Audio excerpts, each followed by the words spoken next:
10장 마지막 부분입니다. 베드로가 사람들이 이 고넬료와 그의 친척과 가까운 친구들이 말씀 들을 때 성령께서 임하시고 성령 부어주심으로 말미암아 같이 온 할례 받은 신자들도 놀라게 되고, 그래서 그들이 방언을 말하고 하나님 높임을 들었을 때 베드로가 이 사람들이 우리와 같이 성령을 받았으니 누가 능히 물로 세례를 베풀물 금하리요 하고 세례를 베푸는 그런 장면입니다. 방언을 말하며 하나님 높임을 듣고 그 다음에 세례를 베푼 거죠. 다 여러 가지 복합적인 요소가 결과가 이제 세례로 나아가게 되는 것입니다. 말씀 듣고 성령께서 임하시고, 그리고 그들이 성령 부어주심으로 말미암아 방언을 말하며 하나님 높이고, 이 방언을 말하고 하나님을 높였다라고 하는 이 말, 이것을 들었다 이렇게 기록되어 있습니다. 46절에 보면 들었다. 다시 말하면 이 로마 사람들인데 갈릴리 사람들, 유대인들에게 굳이 그들이 들을 수 있도록 유대 나라 말을 한 것이 아니라는 거죠. 다시 말하면 그들이 들었다라고 하는 말은 자국어로 들었다는 것인데 로마 사람들에게는 그렇게 말할 필요가 없는 거죠. 로마 사람들은 그냥 로마어, 이탈리아어, 헬라어, 당시 국제어, 통용되던 말 이걸로 하면 되는데 이 북쪽 갈릴리 지역에 살고 있는 사람들이 알아들을 수 있는 말이었다는 것입니다. 변방에 있는 사람들이. 여기서 우리는 생각을 하게 됩니다. 다시 말하면 자기 언어를 고집하는 사람들이 지금도 이 세계에도 있거든요. 힘 있는 나라 사람들이 자국의 언어로 말하는 것을 고집하죠. 그래서 그런 나라들은 세계 사람들과 소통하는데 장애를 겪습니다. 자기 나라 말이 너무 유창하고 아름다워서 다른 사람들이 들리게 말하는 것, 이거 별로 원치 않습니다. 자기 소신껏 말하죠. 힘 있게 말하고 세게 말하고. 그러다 보면 이게 고집스러운 거죠. 자기 말만 하고, 그리고 아주 유창하게 말하고, 일방적으로 자기 주장하고. 이것은 세례 받을 자격이 없는 겁니다. 교회의 일원이 될 수가 없다는 것입니다. 다시 말하면 들리게 말해야 된다는 거예요. 너무 우리가 지금, 저도 아버지 이렇게 쭉 이런 시대를 이렇게 거쳐오면서 용어가 굉장히 교회적이 되었습니다. 우리 이거 조심하셔야 됩니다. 신앙이 연조가 깊다라고 하는 이 말, 연조가 깊다라고 하는 말, 신앙이 벌써 4대, 5대. 지금 우리 한 150년 돼가는데 예수님 믿는 지, 이 나라가 예수님 믿는 지 150년 돼가니까 한 5대, 6대, 7대 막 이렇게 초창기부터 예수 믿었던 분들은 벌써 그렇게 대수가 올라가고 있습니다. 그러다 보니까 언어가 세상적인 말과 너무 사뭇 달라요. 많이 다릅니다. 무의식 중에 우리가 하는 말인데도 세상 사람들이 못 알아듣는 말이 있다는 것입니다. 그렇지 말아야 합니다. 우리 주님 말 그렇게 꽈서 말하고 아주 유대적으로 말하고 그러지 않으셨거든요. 다 알아듣게, 모두가 다 알아들을 수 있도록 그렇게 말했거든요. 그렇기 때문에 이거 참 중요한 문제입니다. 방언으로 막 기도하는 사람들, 너무나 크게 막 기도해가지고 옆에 있는 사람들이 기도를 할 수가 없는 거예요. 자기 기도를. 원래 기도라고 하는 건 자기 말이 자기 귀에 들려야 기도가 계속 되거든요. 그런데 너무 그냥 큰 소리로 그냥 막 와와와 하니까 옆에서 기도를 못 하는 거예요. 이런 일들이 있다는 겁니다, 실제로. 그러면서 다른 사람, 조용히 기도하는 사람들을 우습게 여기고, 자기가 하고 싶은 말만 착 떠들다가 딱 자기 끝나면 나가는. 그 다음에야 이제 겨우 우리는 기도하는 거죠. 이런 일들이 있지 않았다라고 하는 것이죠. 들었습니다. 그리고 베드로가 뭐라고 말하냐면 세례를 주면서 이 사람들이 우리와 같이 성령을 받았으니 누가 능히 물로 세례 베풀물 그 말이요. 참 이 말이 아름다운 말인 거죠. 아름다운 말이지 않습니까? 얼마나 세례를 베풀 때 고압적인 자세로 이렇게 세례를 베푸는 것이 아니라, 다시 말하면 이 사람들이 우리와 같이 성령을 받았으니까 누가 물로 세례를 베푸는 것을 금할 수 있느냐? 당연하다, 이렇게 말하는 것입니다. 당연하다라고 말하는 겁니다. 우리 세례의 조건이 점점 이제 좀 약해져 가고 있죠. 우리도 그랬었거든요. 사실은 원래 교회에 등록하고 6개월 동안 지켜본 다음에 학습받을 자격이 있는지 그냥 학습시켜서 교리 공부 시킨 다음에 그 다음에 신앙 고백을 받고 문답하고 그 다음에 세례 줬잖아요. 근데 우리 안 그러거든요. 요즘 안 그렇습니다. 그런 거 없습니다. 절차. 바깥에서 다른 교단에서 다른 교회에서 세례 받은 것 다 문제 삼지 않습니다. 그리고 세례 교인입니다. 우리도 그냥 세례를 줄 때 등록한 지 몇 개월 지나고 학습 받고 그 다음에 세례 주는 것이 아니라 교육시킨 다음에 그 다음에 세례 주죠. 교육도 2번 30분씩 2번입니다. 그 다음에 세례 주잖아요. 그런 것처럼 이 세례에 대해서 까다롭게 어떤 문턱을 높여가지고 들어오는 진입 장벽을 높이는 그런, 이 사람들 이방인들인데, 로마 사람들인데 한 번도 하나님에 대해서 그다음 율법에 대해서 할례에 대해서 모르는 사람들인데 하면서 베드로가 유대인의 그냥 고자세를 가지고 그렇게 말하는 것이 아니라 우리와 같이 성령을 받았다. 이 사람들이 받은 성령은 조금 차원이 낮은 등급의 성령이다, 이렇게 말하지 않고 어설프다, 이렇게 말하지 않아요. 베드로의 지금 말씀을 들은 지 몇 시간 안 지났다고 말씀드렸습니다. 그게 베드로가 막 오후 내내 말씀을 전한 게 아니니까요. 예수 그리스도께서 유대인의 땅과 예루살렘에서 행하신 모든 일을 증언해 준, 우리 주님께서 사흘 만에 다시 부활하신 것을, 복음을 그렇게 증거했을 때 성령께서 임하셨고, 그리고 우리와 같이 성령을 받았다.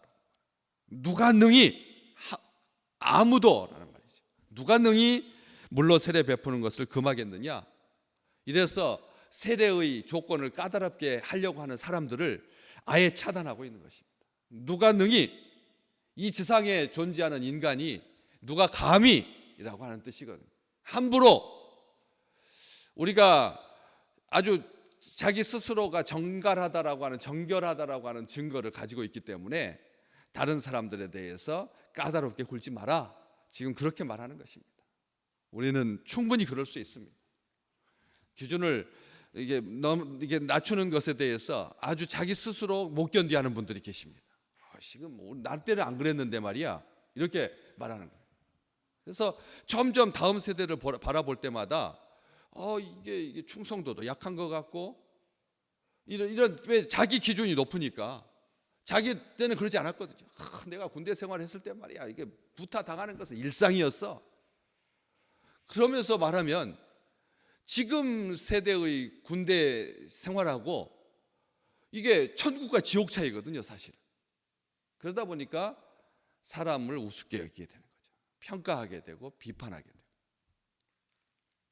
내가 시어머니 모시고 살 때 이게 지금 안 그렇습니까? 우리가 시어머니 모시고 살았었는데 이런 말들이 지금 며느리들한테 그렇게 말했다가는, 그러면 이제는 반개하지 않겠다, 이제 같이 살지 않겠다, 너희는 우리하고 다른 세대다, 이렇게 말하는 거하고 똑같은 말이거든. 베드로 말합니다. 베드로가 이렇게 말했습니다. 부활하신 예수님을 모시고 음식을 먹은 그런 베드로인데 우리도 마찬가지고 부활하신 예수님을 모시고 성찬을 함께한, 그렇죠? 우리 주님께서 제정해 주신 그대로 우리도 부활하신 주님을 모시고, 그리고 우리는 부활하신 주님을 모실 뿐만 아니라 승천하시고, 그리고 우리를 위해서 중보하시고 다시 오실 주님을 모시고 성찬식을 하는 건데, 그러니까 만약 기준으로 따지자면 베드로보다 훨씬 더 큰 일을 보는 그냥 놀라운 은혜의 시대를 살고 있거든요. 그렇기 때문에 이렇게 진입장벽을 높이지 말라는 겁니다. 베드로가 분명히 말합니다. 누가 능히 세례 베풀음을 금할 수가 있느냐? 하나님께서 허락해 주신 건데. 이렇게 말하면서 세례를 베풉니다. 하나님 믿는 백성으로, 그리고 교회로 믿는 자의 수가 더해지는, 최초로 이방 사람들에게 세례를 베푼 공식적인 기록이 우리가 지금 보고 있는 것입니다. 놀라운 장면입니다. 우리 주님께서 세례를 베푸셨던 것처럼, 우리 주님께서 세례 베풀라고 말씀하셨던 것처럼, 하나님의 뜻대로 살고 하나님의 명령을 지키고 하나님 명령대로 행하는, 예수 안에 있는 언약을 받아서 누리는, 하나님의 피로 세우신 새 언약에 참여하는, 예수 그리스도의 이름으로 행하는 사람들로, 구원받은 사람들로, 영원한 생명을 소유한 사람들로 그렇게 아낌없이 받아들인 것입니다. 거기에 그렇잖아요. 거기 사람들의 똑같은 등급이겠습니까? 생각도 차이가 나고 학력도 차이가 나고 믿음의 분량도 차이가 나고 다 다를 텐데요. 고넬료의 친척이고 고넬료의 친구들이라 그래서 고넬료와 똑같겠습니까? 그렇지 않잖아요. 고넬료는 세례 받아도 될 겁니다. 그렇죠? 우리가 봤을 때 세례 베풀 때 한 명이죠, 한 명. 그런데 다 모두에게 세례를 베풉니다. 이게 하나님의 은총이고 이게 하나님의 구원인 것이죠. 오후 5시에 온 사람이나 오전 9시부터 일했던 사람이나 하나님께서 똑같이 사랑하시는 것처럼 우리 하나님은 차별이 없으신 거죠. 그래서 이렇게 세례를 행하는데 48절 말씀이 이제 우리가 걸리는 거죠. 뭐라고 하면 명하여, 다른 사람에게 명하여 예수 그리스도의 이름으로 세례를 베풀라. 누구에게 명하여? 요바에서 같이 온 6 형제들에게. 그 6 형제들은 사도가 아닙니다. 목사가 아닙니다. 장로가 아닙니다. 집사도 아닙니다. 그냥 6 형제들입니다. 우리 여기서 많이 복잡해집니다.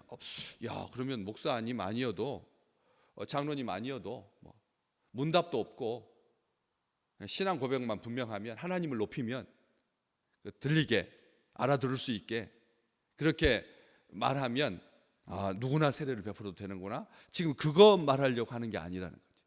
여기서 중요한 것이 있습니다.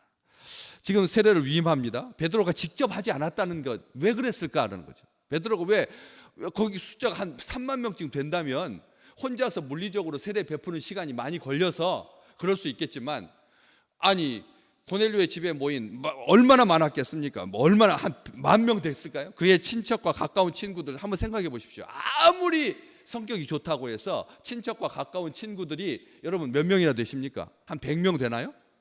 친척과 한번 다 모이시면 한 1,000명쯤 더 모이시나요? 그렇다면야 1,000명쯤 모인다면야 세례 베풀 때 혼자서 못하니까 옆에서 도와주는, 아니면 같이 할 수 있겠죠. 7명이서. 그런데 베드로는 안 합니다. 명합니다. 예수 그리스도의 이름으로 세례를 베풀라, 딱 조건 하나만. 예수의 이름으로 세례 베풀어야 된다. 내 이름으로 말고, 베드로의 이름으로 말고, 베드로의 이름으로 말고. 여기서 우리는 힌트를 얻습니다. 왜냐하면 우리 주님이 그렇게 똑같이 행하셨거든요. 요한복음 4장 1절 2절 한번 찾아보시면 무슨 말이 있었냐면, 예수님께서 베푸신 세례가 요한보다 많다라고 하는 이런 소문이 있었어요. 예수님 당시에도 예수님께서 베푸시는 세례 숫자가 세례 요한의 세례 베푼 숫자보다 많다. 거짓말이거든요. 그렇지 않았거든요. 이게 우리 주님의 귀에 들립니다. 그러면서 요한이 기록하기를 뭐라고 하냐면, 예수님께서 세례를 베푸신 것이 아니라 누가 세례를 베풀었다고요? 제자들이 세례를 베풀었다. 제자들이 세례를 베푼 거다 하고 가로쳐가지고 요한복음 4장 2절에 다 기록되어 있습니다. 어떠십니까? 우리 주님이 세례를 베푸시면 주님께 세례 받은 사람은 어떨까요? 평생. 근데 주님께서 그것을 원치 않으셨던 거죠. 바울도 마찬가지입니다. 나중에 바울이 고린도전서 1장 14절과 17절 보면, 그리스보와 가이오 외에는 아무에게도 내가 세례를 베풀지 않은 것을 하나님께 감사합니다. 딱 2 사람, 그리스보와 가이오, 이 2 사람 외에는 세례 베풀지 않은 것을 감사합니다. 왜 그럴까요? 왜 감사했나요? 아무도 나의 이름으로 세례 받았다 말 못하게 하려고, 바울의 이름으로 세례 받았다라고 하는 것을 말하지 못하게 하려고 2 사람에게만. 그 뒤가 또 말이 하나가 더 나오는데, 스데바나 집 사람에게 세례를 베푼 그 외에는 다른 누구에게도 세례 베풀었는지 나는 알지 못한다. 내가 누구에게 세례 베풀었는지 모른다는 거예요. 딱 기억나는 사람이 2사람 있을 뿐이고 그 외에는 내가 세례 베푸는 누구에게 세례 베풀었는지 바울도 최소한 하려고 했다는 거예요. 최소한 하려고. 왜요? 명분 있는 세례식이거든요. 이 세례식이 지금 사도행전에 기록된, 지금 우리가 지금 2000년 뒤에 이건 베드로가 세례를 베푸는 그 장면을 딱 생각한다면 베드로 총회장, 추기경, 교황에게 세례받은 이 세례, 자기 이름으로 자기를 높일 수 있는 만민이 베드로가 세례 베푼 것을 기억하는, 세례 받은 사람을 기억하는 게 아니라 그때 세례를 베푼 사람이 베드로였대 라고 하는 것이 기억되는, 존경받는, 자기 사람 만들 수 있는 절호의 기회인. 예수님께 만약 직접 세례를 받았다면 아마 하늘을 날듯이 살 것 같습니다. 안 그렇겠습니까? 베드로전서 3장에서 베드로는 나중에 이제 이 사건을 기억하면서, 그때 이 사건을 기억하면서 이렇게 말하죠. 3장 21절. 세례는, 물세례는 부활하신 우리 주님으로 말미암아 구원받았다라고 하는 표시다. 물세례는 말미암아 구원하시는 표시다. 육체의 더러움을 씻는 그런 세례가 아니라, 세례라고 하는 것이 그냥 물세례라고 하는 그런 의미가 아니라 뭐라고요? 하나님을 향한 선한 양심의 간구가 세례다. 아멘. 그렇게 말했거든. 베드로가 누가 베풀었느냐? 하나도 안 중요하다. 요바에서 온 어떤 형제, 이름도 없습니다. 요바에서 온 어떤 형제 6명, 그들에게 세례를 받았잖아요. 그렇기 때문에 직분도 없습니다. 세례 받는 게 중요한 것이 아니라 하나님을 향한 선한 양심의 간절한 구함, 간구가 세례다. 다시 말하면 더 깊은 은혜를 갈망하며 나아갔기 때문에 베드로가 자기 이름으로 세례 베풀지 아니야. 자기가 세례 베풀지 아니야. 명하여 예수 그리스도의 이름으로 세례를 베풀라고 하는 것이죠. 그런 다음에 그 뒷장 마지막 마무리가 어떻게 됩니까? 사람들이 너무나 은혜 받아서 베드로에게 며칠 더 머물기를 청하니라. 아멘. 세례 받고 사람이 이렇게 더 베드로와 그 일행들이 며칠 더 머물 수 있도록 청하는 그런 마음, 더 깊은, 하나님의 며칠 더 머무라는 말이 무슨 뜻이나요? 그냥 잠 더 자고 밥 더 먹고 가라는 뜻입니까? 아니죠. 더 계시면서 뭐 하라고요? 우리에게 말씀 전해 주시라. 우리 168대 1이란 소리 들어보셨습니까? 한 주간 동안 살아가는 전체의 시간에 주일날 예배드리는 시간 숫자 1시간, 주일날 예배드리는 숫자 1시간, 전체 일주일의 시간 중에 지금 세대가 경험하는 하나님을 만나는, 하나님을 아는, 예배하는 전부 시간. 이 지상에서 어떤 학원이 아이들에게 1시간 교육하고 맙니까? 우리 다시 한번 코로나를 이제 정리하면서 생각해 봐야 합니다. 우리가 1시간 예배 드리는 것도 막 시간을 보고, 학원 있으면, 중간고사 있으면, 기말고사 있으면 자녀 안 보내죠. 학교에 이런 포스터가 붙었대요. 이런 표가 붙었대요. 수능 기도의 시간에 표가, 이런 표가 붙었대요. 엄마가 기도할게, 너는 공부해. 수능 기도의 표가 엄마가 기도할게, 너는 공부해. 무슨 뜻입니까? 아이는 뭘 배울까요? 기도는 안 해도 돼. 엄마가 대신하고 나는 공부만 열심히 하면 된다. 이 시대가 가는 이 삭막한 길에 다시 한번 오늘 이 말씀을 봅니다. 더 며칠 더 머물면서 하나님 말씀 우리에게 전해 주십시오. 세례가 중요한 게 아니라는 거. 세례 받은 게 중요한 게 아니라는 거. 누가 세례를 베풀었느냐 안 중요하다는 거. 진정 우리 다음 세대가 우리보다 더 깊은 갈망으로 하나님 앞에 나아가게 하시기를 소망합니다. 기대합니다. 이제 11월 다음 주면 이 땅에 온통 또 입시 추위, 학생들 아이들 후배들 나와가지고 막 북치고 장구치고 막 선배들 응원하다 하는 것은 옛 시간으로 옛 영상으로 이제 다 지나가고 이제 아무도 안 하십니다. 3년째 올해도 안 한답니다. 올해도 뭐 자기 뭐 후배들 와가지고 막 뭐 토끼 귀 달고 막 소리 지르면서 막 선배님 화이팅 화이팅 하면서 하지 않는데. 그런데 딱 하나, 온 교회가 다 좋아하는 거, 수능 기도회. 온 우리 한국 이 지구상에서 딱 우리 한국에만 있는 수능 기도회.